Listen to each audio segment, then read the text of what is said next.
దేశంలోనే రెండో అతిపెద్ద గిరిజన జాతరగా ప్రసిద్ధి చెందిన నాగోబా జాతర ఇవాల్టి నుంచి ప్రారంభం కానుంది. ఆదిలాబాద్ జిల్లా ఇంద్రవెల్లి మండలం కేస్లాపూర్లో కొలువైన నాగోబా ఆలయంలో జాతర ఏర్పాట్లు చేశారు.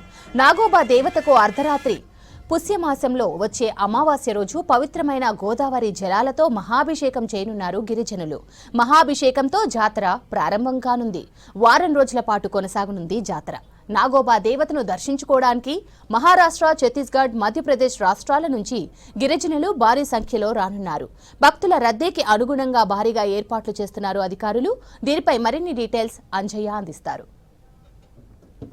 ఆదివాసీ బిడ్డల నగోబా జాతరకి సర్వం సిద్ధమైంది. అర్ధరాత్రి పూట మహాపూజ నిర్వహిస్తారు. మహాపూజ నిర్వహించిన అనంతరం జాతర ప్రారంభమవుతుంది. ప్రధానంగా ఈ సందర్భంగా ఆదివాసీ బిడ్డలు ఏదైతే ఇంద్రవెల్లి మండలంలోని కేస్లాపూర్లో ఏ విధమైన ఏర్పాట్లు చేశారో అదేవిధంగా ఎలాంటి ఆచారాలు సాంప్రదాయాలు పాటిస్తూ మహాభిషేకం నిర్వహిస్తారన్న అంశంపై మనతో మాట్లాడడానికి ఆదివాసీ పటేల్స్, కటోడాలు వారందరూ మనతో పాటు ఉన్నారు. వారిని తెలుసుకుందాం. ఈ సందర్భంగా నగోబా ఏదైతే జాతర సందర్భంగా ఎట్లాంటి ఏర్పాట్లు పూర్తయ్యాయి, అదేవిధంగా మహాభిషేకం ఎప్పుడు నిర్వహిస్తారు? అర్ధరాత్రి అంటే 10:30 నుంచి 11-11:30 లోపల మన ఈ మహాపూజ కార్యక్రమం అనేది జరుగుతుంది.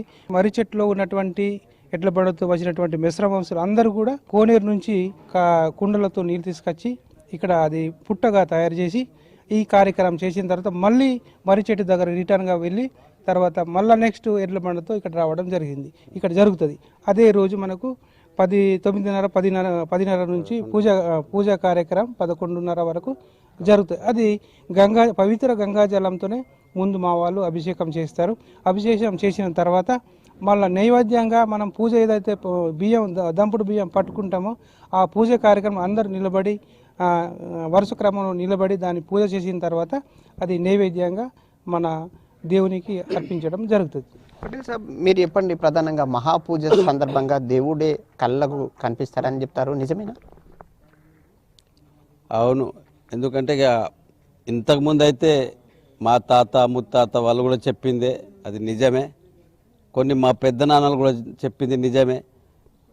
మేము కూడా ఇప్పుడు ఇక భావిస్తున్నాము, అది నడుస్తున్నది చూస్తున్నాము. ఎందుకంటే మహాపూజ చేస్తున్నామంటే అది ఏదన్నా మనకు అక్కడ ఆకారం కనిపిస్తేనే మహాపూజ చేస్తున్నాం. ఎందుకంటే మాకు పెద్దలు చెప్పిందే, వాళ్ళు చూసిండ్రు, వాళ్ళు మాట్లాడిండ్రు, అంతా పవిత్రమైన దేవుడే.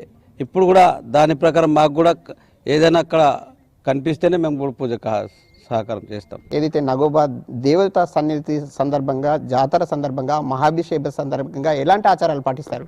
మహాపూజ, నాగోబాది మహాపూజ ఆనాటి నుంచి నేటి వరకు కూడా మా పెద్దలు, తాతలు, ముత్తాతలు మా సంస్కృతి ఆచారాలను పాటిస్తూ వచ్చినారు.